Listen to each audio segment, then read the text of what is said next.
सुप्रभात प्यारे बच्चों। आज हम पसंद भाग 3 में संकलित जया जादवानी द्वारा रचित यह सबसे कठिन समय नहीं इस कविता का प्रश्नाभ्यास हल करेंगे। प्रश्न संख्या 1 देखें।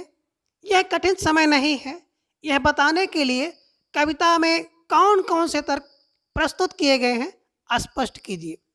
उत्तर देखें।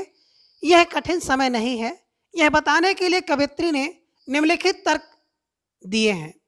पहला है, अभी भी चिड़िया चोंच में तिनका दबाए उड़ने को तैयार है क्योंकि वह नीड़ का निर्माण करना चाहती है। दूसरा, एक हाथ झड़ती हुई पत्ती को सहारा देने के लिए बैठा है। और तीसरा है, अभी भी एक रेलगाड़ी गंतव्य अर्थात पहुंचने वाले स्थान तक जाती है। और तीसरा है, नानी की कथा का आखिरी हिस्सा बाकी है।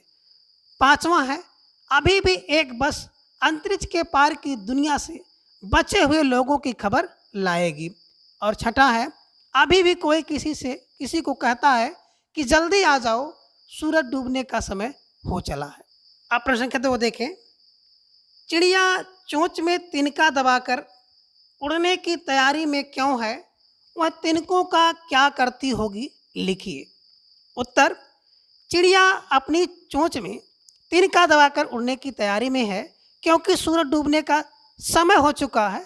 उसके डूबने से पहले चिड़िया अपने लिए घोंसला बनाना चाहती है। वह तिनकों से अपने लिए घोंसला तैयार कर उसमें अपने बच्चों के साथ चैन से रहेगी। उसका बनाया घोंसला उसके परिवार को सुरक्षा प्रदान करता है। अब प्रश्न संख्या 3 देखें। कविता में कई बार अभी भी का प्रयोग करके बातें रखी गई हैं। अभी भी का प्रयोग करते हुए 3 वाक्य बनाइए और देखिए उसमें लगातार निरंतर बिना रुके चलने वाले किसी कार्य का भाव निकल रहा है या नहीं। उत्तर, एक है, मुझे अभी भी सिरदर्द है। दूसरा है, गांव में अभी भी बच्चे कई मील पैदल चलकर स्कूल जाते हैं। और तीसरा है, हम अभी भी अंग्रेजी सीख रहे हैं। तीनों वाक्यों में निरंतरता का भाव निकल रहा है। अब प्रश्न संख्या 4 देखें। नहीं और अभी भी को एक साथ प्रयोग करके 3 वाक्य लिखिए और देखिए नहीं अभी भी के पीछे कौन कौन से भाव छिपे हो सकते हैं। उत्तर 1, नहीं मेरी परीक्षा की तैयारी अभी भी कम है। दूसरा है, नहीं इमारत का निर्माण अभी भी नहीं हुआ है। और तीसरा है, नहीं मेहमानों के आने में अभी भी देर है।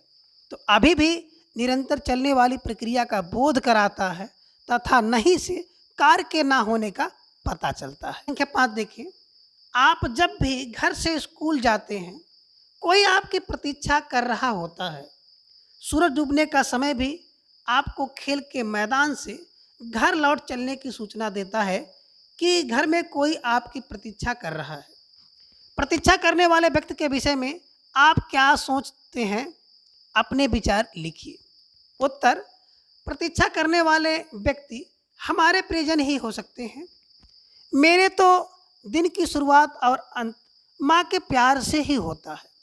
सुबह में प्यार से माथा चूम कर जगाने में माँ का प्यार, नाश्ते में बनी पसंद की चीज़ों में माँ का प्यार, भले बुरे की डांट में माँ का प्यार और सूरज डूबने के साथ खेल के मैदान से घर लौट चलने की सूचना देता माँ का प्यार तथा जीने का सलीका सिखाता माँ का प्यार। इन सब का कारण है कि वह मुझसे विशेष अपनत्व और लगाव रखती हैं, मेरे सुख दुख और ज़रूरतों का ध्यान रखती हैं। तो प्यारे बच्चों, आज की क्लास में बस इतना। अगली क्लास में फिर हम लोग किसी अगले टॉपिक पर चर्चा करेंगे। Thanks for watching.